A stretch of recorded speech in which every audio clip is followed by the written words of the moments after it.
नमस्कार दोस्तों, मैं हूं सोनी मेहुल और आज आपके साथ मैं फिर हाजिर हुआ हूं एक नया कंटेंट लेकर। आज हम इस वीडियो में बात करने वाले हैं हाड़ी रानी के बारे में। जी हां, आज मैं इस वीडियो में आपको हाड़ी रानी का पूरा परिचय दूंगा, तो मेरे साथ बने रहिए इस वीडियो में एंड तक। और अगर अब तक आपने मेरे चैनल को सब्सक्राइब नहीं किया है तो सब्सक्राइब करें, लाइक करें और शेयर करें। तो आइए जानते हैं हाड़ी रानी के बारे में। आज हम हाड़ी रानी का इतिहास और कहानी के साथ साथ हाड़ी रानी का जीवन परिचय की जानकारी मैं इस वीडियो में बताऊंगा। वो हमारे भारत की एक ऐसी वीरांगना थी जिन्होंने अपने विवाह के 7 दिन बाद ही अपने पति के साथ सती हुई। आपको बता दें कि एक सत्य घटना है। हाड़ी रानी ने अपने पति के लिए उनके विवाह से 7 दिन बाद अपने हाथों से खुद शीश काट कर अपने पति के लिए निशानी के लिए रणभूमि में भेज दिया था, क्योंकि उनके पति उनके रूप और यौवन के ख्यालों में अपना कर्तव्य निष्ठा पूरी तरह से नहीं कर पा रहे थे। उनके विवाह हुए सिर्फ एक हफ्ता हुआ था और उनके पति रावण रतन सिंह को युद्ध भूमि में युद्ध लड़ने के लिए जाना पड़ा था। वर्तमान समय में भी राजस्थान में ऐसी वीरांगना के कई इतिहास हमें देखने को मिलते हैं, लेकिन ये कुछ अलग ही है। तो आइए जानते हैं हाड़ी रानी के बारे में। हाड़ी रानी का जन्म हिंदुओं के पवित्र त्योहार वसंत पंचमी के दिन हुआ था। आपको बता दें कि हाड़ी रानी बूंदी के हाड़ा शासक की बेटी थी और उनका विवाह उदयपुर में सलुम्बर ठिकाने के सरदार से हुआ था। हाड़ी रानी का महल सलुम्बर राजस्थान में वर्तमान समय में भी मौजूद है। हाड़ी रानी का मूल नाम सलेह कंवर हुआ करता था। रावत रतन सिंह चुड़ावत से विवाह करने के बाद उन्हें हाड़ी रानी के नाम से जाना जाने लगा था।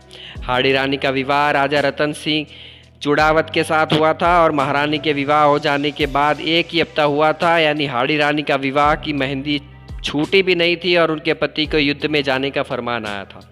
उस फरमान ने दिल्ली के बादशाह औरंगजेब की सेना को रोकने का आदेश था। सरदार चुड़ावत ने युद्ध के लिए सैनिकों को तैयार होने का आदेश दे दिया। रावत रतन सिंह चुड़ावत का विवाह हुए थोड़ा भी समय नहीं हुआ था, उसके कारण रतन सिंह पत्नी से दूर नहीं रहना चाहते थे।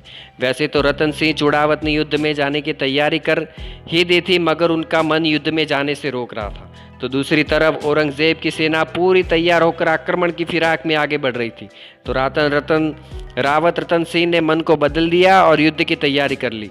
रावत रतन सिंह अपने मनोबल को ठुकराते पत्नी हाड़ी रानी के पास पहुंचे और युद्ध लड़ने जाने के लिए पत्नी की विदाई ली।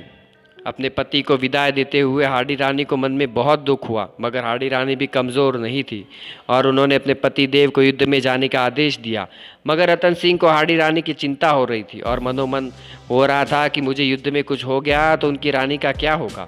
दूसरी तरफ हाड़ी रानी एक राजपूतानी की स्त्री होने के कर्तव्य निभाते हुए पति को युद्ध में लड़ने को जाने को कह दिया और हौसला भी दिया। तुम अपनी विजय पर ध्यान रखा करो और मेरी चिंता मत कर, तुम विजय होकर बस वापस आओ। और युद्ध में रतन सिंह एक राजा होने के कारण जिम्मेदारी निभाने के लिए युद्ध करने युद्ध भूमि में निकल पड़े, मगर उसका पत्नी प्रेम विजय से दूर ले जा रहा था। सरदार भी उस बात से चिंता में थे कि रानी के लिए कुछ सुख नहीं दे पाया तो रानी मुझे भूल तो नहीं जाएगी। राजा को चिंता होने लगी और राजा ने रानी के लिए एक पत्र लिखा। उस पत्र में लिखा था कि आप मुझे भूल तो नहीं जाएंगे, और राजा ने रानी के पास एक अनमोल चीज़ मांगी थी। राजा ने रानी के पास एक ऐसी भेंट मांगी कि वो देखकर राजा का मन ठंडा हो गया।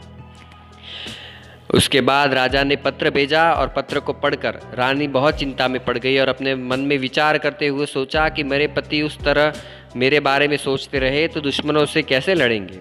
उसके बाद रानी हाड़ी ने फैसला कर लिया कि मातृभूमि के लिए कुर्बानी देनी ही चाहिए।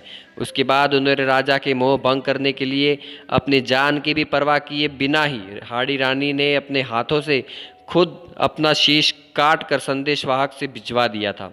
रानी ने अपना शीश काट कर अपनी मातृभूमि की रक्षा की और राजा रतन सिंह ने देखा तो उसकी पत्नी का शीश कटा हुआ देखकर उसकी आंखें फटी की फटी रह गई और उस तरह राजा का मन मोह भंग हो गया और राजा की जो सबसे प्रिय चीज़ सीने से लगा ली। राजा ने अपनी प्रिय चीज़ खो देने के बाद दुश्मनों पर पूरी ताकत से टूट पड़े और औरंगजेब की पूरी सेना को तहस नहस कर दिया। उस जीत का श्रेय और शौर्य राजा को नहीं बल्कि रानी वीरांगना रानी हाड़ी रानी के बलिदान को जाता है। महारानी वीरांगना हाड़ी रानी की मृत्यु का कारण सिर्फ अपनी मातृभूमि की रक्षा के लिए एक बलिदान था। हाड़ी रानी ने अपने पति को रणभूमि में हारते हुए बचने और अपनी प्रजा की रक्षा करने के लिए मौत को गले लगा लिया था। युद्ध भूमि पति को उसकी पसंदीदा और यादगार चीज़ देते हुए उन्होंने अपना खुद का शीश काट करके दिया क्योंकि उसके पति रणभूमि में बहुत अच्छे और वीरता से युद्ध करके विजय हो सके और अपनी पत्नी भी उन्हें याद है। सताया ना करें। उन्होंने अपने पति को मोह माया से निकालकर युद्ध मैदान में अपनी मातृभूमि के कर्तव्य को समझाया था। लेखक मन्ना केडे ने ईस्वी सन 1965 में रानी हाड़ी और उसके पति राजा रावत रतन सिंह चुड़ावत पर कविता गाई थी। उस कविता का एक वीडियो भी था, तो मैं उस कविता को आपके सामने प्रस्तुत करता हूँ। थी शुभ सुहाग की रात मधुर, मधु छलक रहा था कण कण में, सपने जगते थे नैनों में, अरमान मचलते थे मन में। फिर एड़ लगाई घोड़े पर, धरती बोली जय हो हाड़ी रानी तेरी जय हो और भारत माँ तेरी जय हो। हाड़ी रानी सलुम्बर के सरदार राजा रतन सिंह चुड़ावत की पत्नी थी। हाड़ी रानी ने अपने पति को मोह से बंधनों से आज़ाद कर देते अपना सर भेजा था। शादी को महज एक सप्ताह बाद उन्होंने पति को युद्ध में भेज दिया।